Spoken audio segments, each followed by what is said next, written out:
तड़के जब यूक्रेन की राजधानी कीव नींद में डूबी हुई थी, तभी अचानक आसमान से आती गड़गड़ाहट और धमाकों की आवाज ने पूरे शहर को हिला दिया।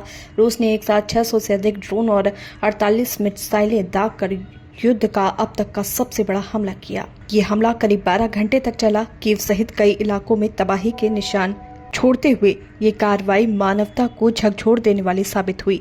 यूक्रेन की सेना ने दावा किया कि उसने 568 ड्रोन और 43 मिसाइलों को नष्ट कर दिया, लेकिन इतने बड़े पैमाने पर हमले का असर कम करना संभव नहीं था। राजधानी में 4 लोगों की मौत हुई और 67 से अधिक घायल हुए। मृतकों में एक 12 साल की बच्ची भी शामिल होने की आशंका है।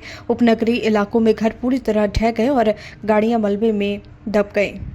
कई औद्योगिक शहरों में फैक्ट्रियां और घर निशाने पर आए, जिससे आर्थिक ढांचा भी बुरी तरह प्रभावित हुआ है। हमले के दौरान लोग मेट्रो स्टेशन में शरण लेने के लिए मजबूर हुए। घंटों तक हजारों लोग मोबाइल की रोशनी में बैठकर अपने परिजनों से संपर्क करने की कोशिश करते रहे।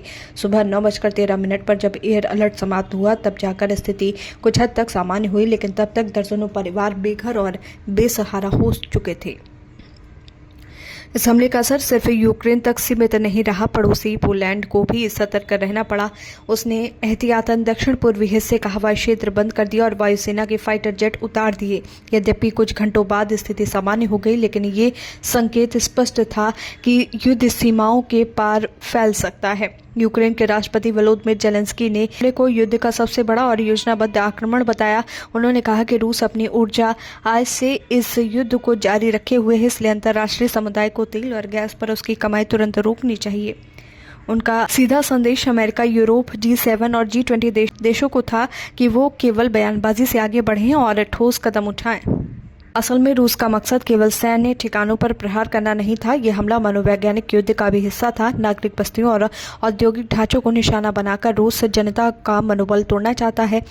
जब लोग बार बार घर और रोजगार खोते हैं तो उनका प्रतिरोध कमजोर होता है, लेकिन अब तक यूक्रेन की जनता ने असाधारण धैर्य और साहस दिखाया है। इस त्रासदी ने अंतर्राष्ट्रीय राजनीति का पाखंड भी उजागर कर दिया है।